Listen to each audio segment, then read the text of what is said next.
Good evening और very warm good evening. And आज का जो सब्जेक्ट्स है वो बहुत ही इंटरेस्टिंग टॉपिक है। ऐसे मुझे बहुत सारे मैसेजेस आए क्योंकि उसका रीजन बहुत अच्छा है। एज अ लॉयर सबको लगता है if you are for wife तो आपको हस्बैंड की अगर इनकम पता हो तो जो मैट्रिमोनियल डिस्प्यूट्स है, जो मेजर पार्ट है लिटिगेशन का, वो सॉल्व करना बड़ा आसान होगा। क्योंकि हमेशा फितरत यही रहती है कि जिसको देना होता है वो हमेशा अपनी इनकम कम बताता है और जिसको लेना होता है वो ज्यादा बताता है। लेकिन कभी कई बार हमने कोर्ट में देखा, इवन जजमेंट्स में लिखा है कि जो रियल इनकम है वो हस्बैंड की या पार्टीज की कभी कोर्ट के सामने नहीं आती। कई बार ऐसा होता है कि वाइफ की भी इनकम ज्यादा हो सकती है लेकिन वो भी अपनी सैलरी स्लिप नहीं बताती है। तो आज का जो टॉपिक है, भले हमने लिख दिया है कि is wife entitle to get the husband's income details, but ये वाइस वर्सा हो जाएगा because there are some judgments जो जेंडर इक्वालिटी पे है। वो ऐसा नहीं कहते कि सिर्फ वाइफ को ही मतलब हमेशा इनकम की डिटेल्स मिलेगी, हस्बैंड को भी मिल सकती है। तो with this thread I would like to go ahead. तो जो ये जो राइट है कि वाइफ को या किसी को भी थर्ड पार्टी इंफॉर्मेशन मिल सकती है, ये राइट कहाँ से फ्लो होता है? This right is flowing through RTI, right to information act. ये हमारे देश को मिला हुआ एक वरदान है। मैं कहूंगी कि ये जो एक्ट है इसके इससे बहुत सारे मतलब ना बड़े बड़े तख्त पलट गए हैं। तो इसमें तो बहुत बड़ी क्रांति हुई और इसका बहुत बड़ा हाथ, मतलब मैं कहूंगी कि बहुत आंदोलन हुआ जनता का, इसमें बहुत सहयोग रहा। और इसकी वजह से आरटीआई एक्ट ने देश में एक बोलते हैं ना क्रांतिकारी एक क्रांति मचा दी, जिसका फायदा ये हुआ कि बहुत सारी चीजें जो छुपी हुई थी फाइलों के पीछे वो हमारे सामने आई। तो आज का जो सब्जेक्ट है वो भी ऐसा ही है कि जब हम लिटिगेशन में जाते हैं, if it is a matrimonial dispute है या हो सकता है किसी गवर्नमेंट ऑफिसर का कोई मैटर है, तो ऐसे समय में उसकी जो इंफॉर्मेशन है वो कई बार भी वो सच नहीं बताएगा, लेकिन आरटीआई में आप वो इंफॉर्मेशन कोर्ट के सामने ला सकते हैं। Now today to coming to the specific topic, is the wife entitled to get the information of the husband's income details? Income tax हो, उसकी सैलरी हो, उसका प्रोविडेंट फंड हो, ये सारी इन्फॉर्मेशन उसको मिल सकती है अगर वो उससे अलग रह रही है और हस्बैंड उसको अवेलेबल नहीं कर रहा है, उसको इन्फॉर्मेशन नहीं दे रहा है।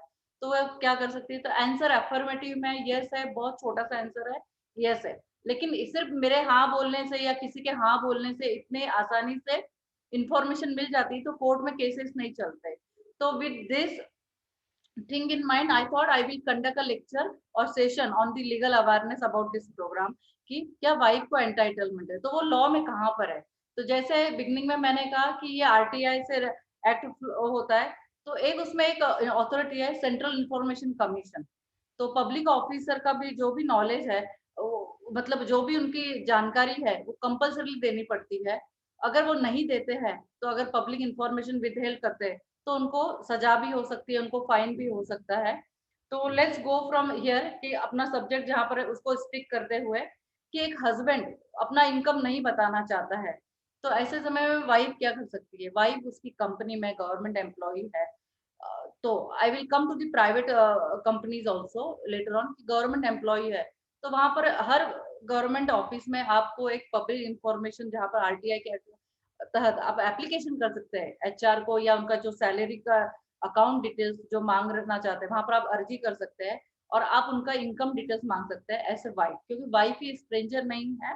वाइफ का जो राइट है टू लिव विद डिग्निटी, उसको उसको मेंटेनेंस मिले, उसको फूड क्लोथ ये सारी बेसिक चीजें मिले, ये उसका राइट है, ये ह्यूमन राइट है, लीगल राइट ही नहीं है।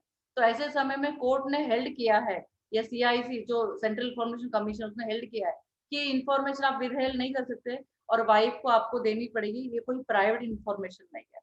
अभी इसको पकड़कर एक और चीज की, अगर किसी के हस्बैंड प्राइवेट कंपनीज में काम करते हैं, क्या वो मना कर सकती है उनकी वाइफ को देने से इंफॉर्मेशन? वो नहीं मना कर सकती, क्योंकि जो पैरेलल लॉ चल रहा है वो यही कह रहा है कि जब गवर्नमेंट एम्प्लॉय हस्बैंड वाइफ एक दूसरे की सैलरी का स्लिप्स मांग सकते हैं, उनके डिटेल्स मांग सकते हैं, तो प्राइवेट एम्प्लॉयज क्यों नहीं? तो वैसा कोई केस अभी तक सामने नहीं आया, लेकिन जो ये जो केस है गवर्नमेंट एम्प्लॉय का, इसमें जो हमने आज के केस लॉ है उसमें जरूरी है कि आपको वो इन्फॉर्मेशन देनी ही पड़ेगी। तो एक वाइफ है जो अपने आप को मेंटेन नहीं कर पा रही है, उसके बच्चे हैं, उनका एजुकेशन है, उसको एक्सपेंसेस है, उसने मेंटेनेंस की केस की है या तो डोमेस्टिक वायलेंस की किया है, हिंदू मैरिज एक्ट में सेक्शन 24 सेक्शन 25 में की है, Hindu adoption and maintenance act में की है, या फिर CrPC criminal procedure code section 125 CrPC में वो मेंटेनेंस मांग रही है। तो इन सारी चीजों में उसको मेंटेनेंस देना जरूरी है, और ऐसे समय में कोर्ट अच्छा मेंटेनेंस अवॉर्ड करे हमारे क्लाइंट को, उस लेडी को, उसके बच्चों को। तो जरूरी है कि हम ये इंफॉर्मेशन लाएं। नाउ यहाँ से हम चलते हैं एक ऐसे मतलब लॉ पे एक अच्छा जजमेंट मेरे पास है, वो है धीरज कपूर वर्सेस डॉक्टर चेतना कपूर। जैसे नाम से प्रतीत हो रहा है, इसमें धीरज कपूर है, उन्होंने चेतना कपूर जो उनकी वाइफ है उसकी इनकम डिटेल्स मांगी थी। अब इसमें बहुत अच्छे से हेल्ड किया गया था कि क्या हस्बैंड को भी वाइफ की इनकम डिटेल्स मिल सकती है।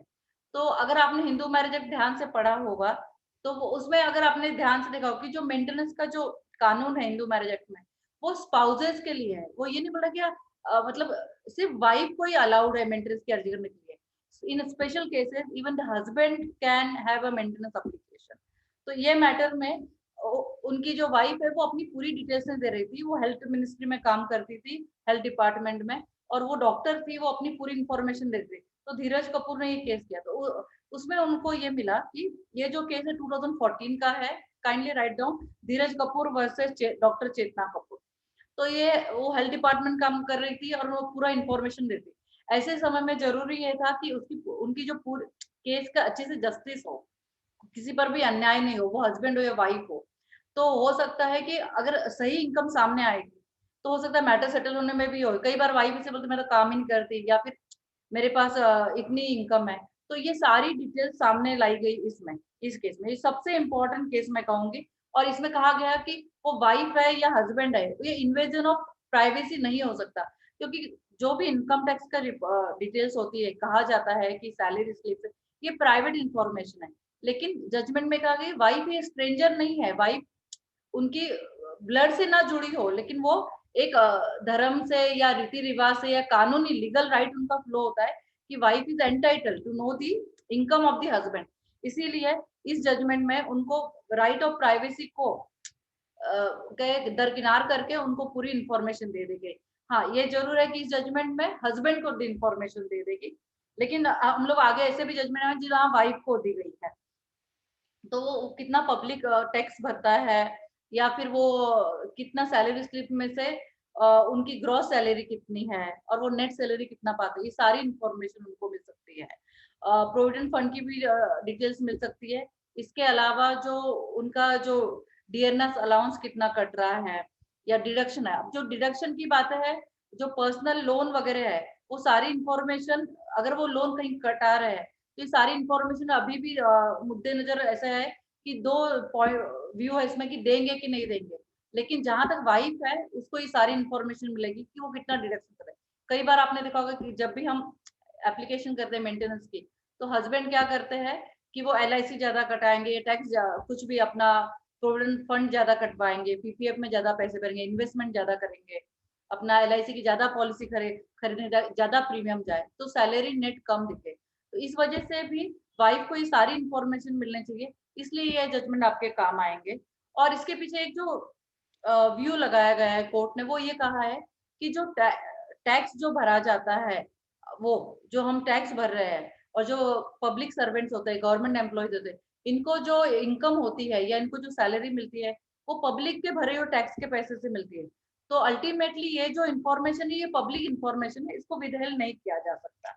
This was very important judgement Dheeraj Kapoor वाला, क्योंकि इसमें वाइफ की भी सैलरी कोर्ट के सामने लाई गई। एक और जजमेंट है मैट्रिमोनियल डिस्प्यूट से रिलेटेड, वो बहुत ही इंपॉर्टेंट है, दिल्ली हाईकोर्ट का कुसुम शर्मा वर्सेस महेंद्र कुमार शर्मा। ये जजमेंट में ऐसे कहा गया था कि वाइफ ही नहीं, हस्बैंड दोनों को पूरा इंफॉर्मेशन, उनकी पुरानी प्रॉपर्टीज कितनी है, उनकी कितनी एलआईसी है, उनकी बैंक डिटेल्स किया है, ये बाय वे ऑफ एफिडेविट वो कोर्ट के सामने लानी पड़ेगी, ताकि कोर्ट जब मेंटेनेंस का ऑर्डर पास करे तो ये सारी चीजें को लेके मतलब अपने मुद्दे नजर लेके पास करे। क्योंकि कई बार ऐसा होता है कि वाइफ के पास कुछ इंफॉर्मेशन होती है और हस्बैंड के पास कुछ इंफॉर्मेशन होती है, लेकिन वाइफ वही इंफॉर्मेशन कोर्ट के सामने लाएगी जो उसके फायदे की है, या हस्बैंड वही इंफॉर्मेशन लाएगा कि वो उसके फायदे की है। तो इस जजमेंट में दिल्ली हाईकोर्ट का है कि आप एफिडेविट दाखिल कर दीजिए कि किसके पास कितने बैंक अकाउंट्स है, कितनी प्रॉपर्टीज है, उनकी करंट इनकम क्या है। तो ये सबसे इम्पोर्टेंट जजमेंट है Kusum Sharma versus Mahendra Kumar Sharma Delhi high court का, जिसमें एफिडेविट फाइल करने का। और बाकी इस जजमेंट को बाहर मतलब ऐसे नहीं कहूंगी कि दिल्ली हाई कोर्ट का judgment Bombay high court, Bombay के महाराष्ट्र प्रोविजन में भी चलेगा, लेकिन जरूरी ये नहीं है। लेकिन उसका जो व्यू है वो बहुत जगह हेल्ड किया गया और जजमेंट को काफी जगह साइड किया गया। Now next very important judgment, Prashansa Sharma versus Delhi transport limited. ये जजमेंट के बारे में मैं कहूंगी कि ये जजमेंट अगर आप ध्यान से देखोगे, अगर आपने ध्यान से पढ़ा, तो इसमें ये देखा गया है कि ये जो लेडी थी, इसको इनकी शादी हुए कई साल हो गए और हस्बैंड बहुत परेशान करते थे। वो मायके चली गई थी, उसको वापस लेकर आए बहला फुसला कर, लेकिन उसके बाद भी उनको बहुत परेशानी हो रही थी। ऐसे समय में वो जब वापस आई तो उन्होंने उसका एमएमएस बनाया, वो कपड़े बदल रही थी, फिर उनको खाना नहीं दिया। तो ये सारे ह्यूमन राइट मतलब बोलते हैं उसका वायोलेशन हुआ। तो कॉन्स्टिट्यूशन में हस्बैंड को ये भी कहा कि वाइफ का वो ख्याल रखेगा। या फिर जो सेंट्रल सिविल सर्विसेज जो रूल्स है, अगर आपने ध्यान दिया होगा हिंदू मैरिज एक्ट 1955 में आया, उसके पहले हमारे देश में जो हिंदू भी थे वो भी एक से ज्यादा शादी करते थे, लेकिन 1955 के बाद बहुपत्नीत्व के कानून पर रोकथाम हो गई।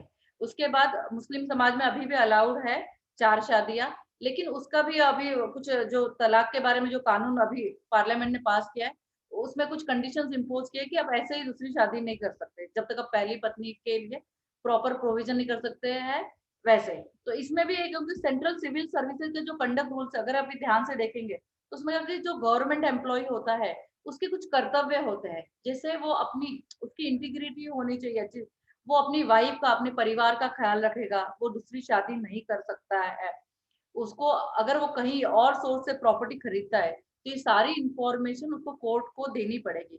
तो ये बहुत ज़रूरी है कि जब central civil services conduct rules भी आप पढ़िए। अगर Prashansa Sharma versus Delhi transport limited का केस अगर आपने ध्यान से पढ़ा, तो आपको ध्यान में आएगा कि ये सिर्फ इसके बारे में नहीं बोलता कि उसका इनकम कितना होना चाहिए।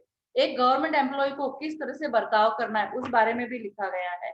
और उसको अपनी वाइफ को सिर्फ मेंटेन ही नहीं करना है, तो वो इस तरह से मेंटेन हो कि वो पूरी तरह से उसका ख्याल रखे, वो दहेज नहीं माँग सकता। अगर उसने दहेज में कुछ चीज़ें ली है, अगर वो कस्टमरी चल रहा है, रिचुअल के हिसाब से, अगर रिचुअल के हिसाब से 1001 रुपया दे दिया गया या उस में कस्टम है कि लड़की को चूड़ी, कान के और कमंगलसूत्र डालकर भेजा जाता है, तो वो कस्टम के रूप में कहा जाएगा। अदरवाइज़ अगर उन्होंने कस्टम के बाल के कार माँग ली, घर माँग लिया, बिज़नेस के लिए पैसा माँग लिया, तो ये सब अलाउड नहीं है। तो प्रशंसा शर्मा के केस में वो कुरियर का बिज़नेस भी कर रहे थे, जो गवर्नमेंट एम्प्लॉयी को अलाउड नहीं है।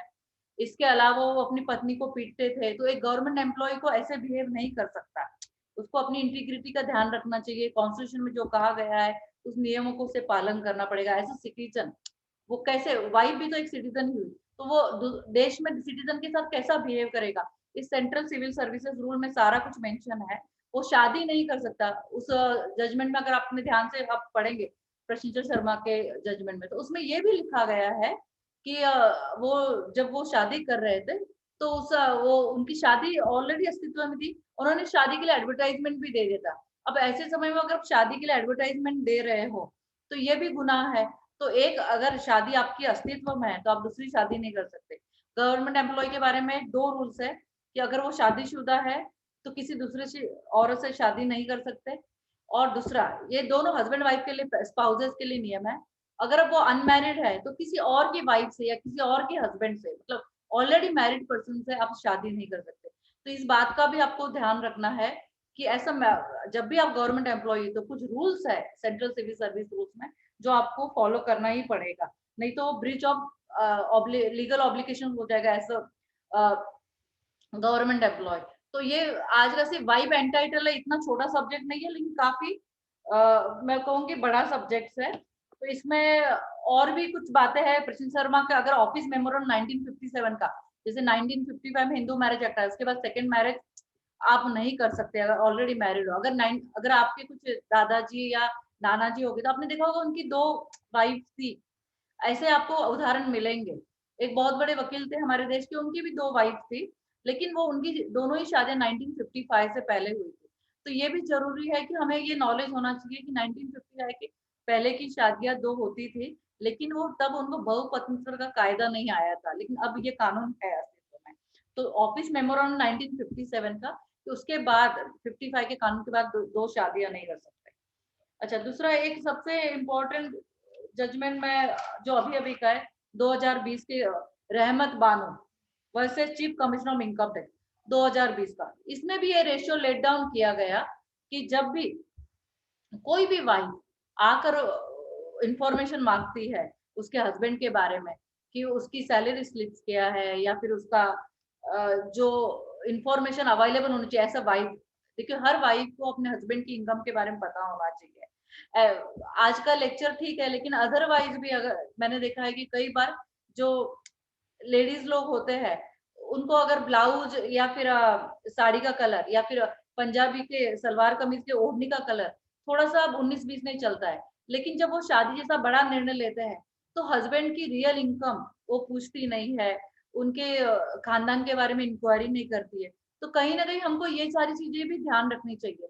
तो सैलरी स्लिप्स ये जरूरी नहीं कि जब शादी होगी जब हम तो जरूरत होगी तभी मांगेंगे, आप पहले भी मांग सकते हैं। अगर वो आनाकानी करते हैं तो आपको तभी समझ जाना चाहिए। इसमें कुछ भी बुरा मानने की बात नहीं है, क्योंकि इनकम के बारे में जो ट्रांसपेरेंसी होनी चाहिए, अगर वो ट्रांसपेरेंसी नहीं है तो फिर आगे की लाइफ में ट्रांसपेरेंसी कहाँ से आएगी? क्योंकि कई बार ऐसा होता है कि शादी हो जाती है फिर पता चलता है वो तो जॉब ही नहीं कर रहे हैं या फिर उनकी इनकम ही नहीं पता है, तो प्राइवेट कंपनीज में कर रहे हैं या फिर वो बिजनेस कर रहे हैं। तो इनकम टैक्स के पेपर्स हम कोर्ट में क्यों मांग रहे हैं हमेशा? क्यों नहीं हम शादी जब फिक्स करते हैं पिताजी या कोई लड़की जब अपनी अगर वो लव मैरिज कर रही तो वो शादी, तो क्यों नहीं उसका इनकम डिटेल्स मांग लेती है? या वो कार है, ये घर है तो उसके नाम पर है या नहीं है? उसके नाम पर कितना लोन है? ये सारी जानकारी क्यों हम नहीं रखते?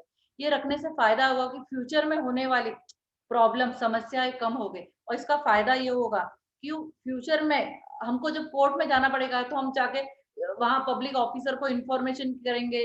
देखिए कोर्ट में भी आप अर्जी कर सकते हैं, कोर्ट भी आदेश दे देगा, लेकिन ये जो जजमेंट्स है, अगर ये तीनों जजमेंट प्रशिंजय शर्मा, धीरज कपूर और ये रहमत बानो का, ये तीनों जजमेंट है, इसके अलावा भी बहुत सारे जजमेंट्स है, लेकिन प्रोमिनेंट ये तीनों जजमेंट्स है, अगर ये आपके हाथ में है तो आप इंफॉर्मेशन ले सकते हैं आपका केस कोर्ट केस चल रहा है या नहीं चल रहा है।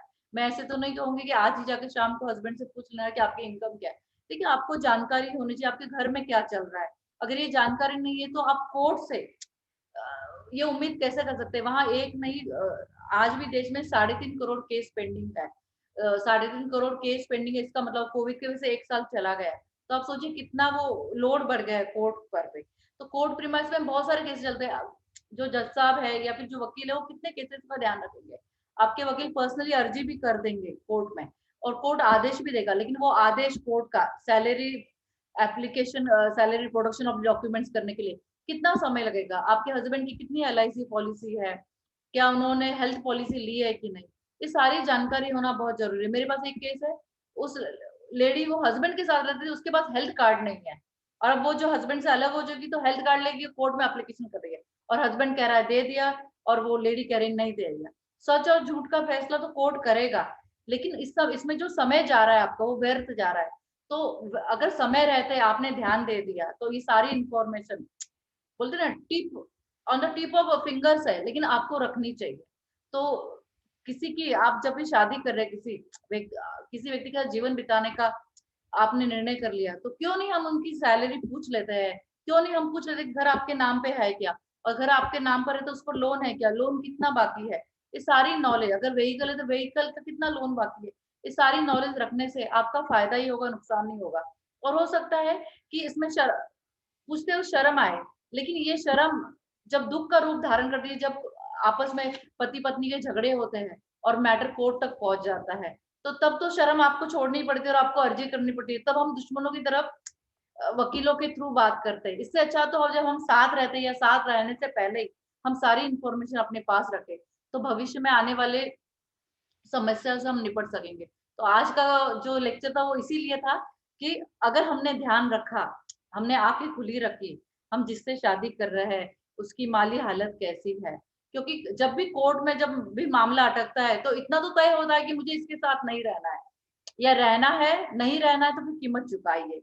और रहना है ऐसा तो मैंने बहुत कम देखा है, क्योंकि एक जन रखना चाहता है, दूसरा रखना नहीं चाहता। तो जो संसार है या पति पत्नी के जो जो जीवन है, वो दो पहियों की गाड़ी है। अगर वो दोनों पहिए साथ चलेंगे तो गाड़ी चलेगी, अगर वो नहीं चलता है तो कोर्ट के लिए भी बल्ले-बल्ले कहना चाहूँगी कि वो भी कुछ नहीं कर सकते। कोर्ट समझा सकता है लेकिन फोर्स नहीं कर सकता किसी को साथ में रहने के लिए। कोर्ट पिटीशन डिसमिस कर देगा डिवोर्स के हस्बैंड की, लेकिन उससे आपका काम आसान नहीं होगा। तो ऐसे समय अगर आपको नॉलेज होगी कि वो इन्फॉर्मेशन कि उनकी माली हालत क्या है, तो आप सेक्शन 25 में परमानेंट एलिमनी का भी केस कर सकते हैं। मेरे पास एक केस है जिसका 14 साल पहले डिवोर्स हो चुका था। उस समय उस लेडी के पास कोई इन्फॉर्मेशन नहीं थी। देखिए अब वो बहुत सारी इन्फॉर्मेशन लेके आई और हमने कोर्ट में सेक्शन 20 आफ्टर डिवोर्स 14 साल के बाद उस हस्बैंड का डिवोर्स होके उसकी शादी हो गई, उसको बेटी भी पैदा हो गई। अब हमने कोर्ट में अर्जी की सेक्शन 25 में फैमिली कोर्ट के सामने कि हमको परमानेंट एलिमनी दी जाए, क्योंकि उस समय 3000 रुपए कुछ मेंटेनेंस पास होता, वो रेगुलर नहीं भर रहे थे, इस लड़की को दिक्कत हो रही थी और इसकी बेटी भी बड़ी हो गई थी। अब वो कुछ लैक्स में अमाउंट फिक्स हुई है और उसको परमानेंट एलिमनी मिल गई।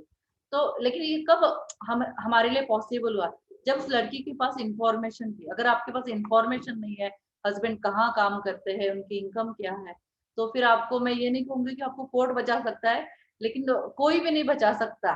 कोर्ट एक हद तक आपको इन्फॉर्मेशन दे सकता है, डायरेक्शन दे सकता है, लेकिन कोर्ट की डेटें लंबी पड़ती है, क्योंकि वहाँ पर भी बहुत लोड है। तो इस बात का ध्यान रखिए कि अ स्टिच इन टाइम सेव्स 9। तो आपको समय रहते ही सारी इन्फॉर्मेशन आपके हाथ में रखनी चाहिए।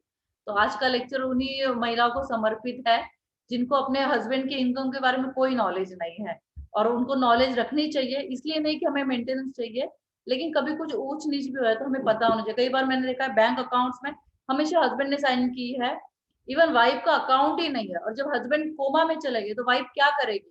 वो उसने कभी कोई बैंक अकाउंट हैंडल नहीं किया, उसको बैंक अकाउंट में कितने पैसे जानकारी नहीं। हस्बैंड कोमा में सिग्नेचर कौन करेगा? ऐसे समय में एक ऐसा जजमेंट आया था कि कोर्ट से बॉम्बे हाई कोर्ट का जजमेंट है, I will put in the chat box later on, जिसमें ये लिखा गया था कि वो ऐसे समय में अपने हस्बैंड का सिग्नेचर कर सकती है बिजनेस संभालने के लिए, लेकिन उसको कोर्ट से ऑर्डर लेना पड़ा। तो हर समय तो ये पॉसिबल नहीं है कि आप कोर्ट जाओ, आपकी अर्जी सुने, रिट पिटीशन सुने और फिर आपको निर्णय मिले।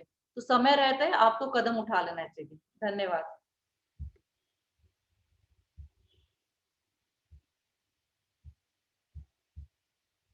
Any question?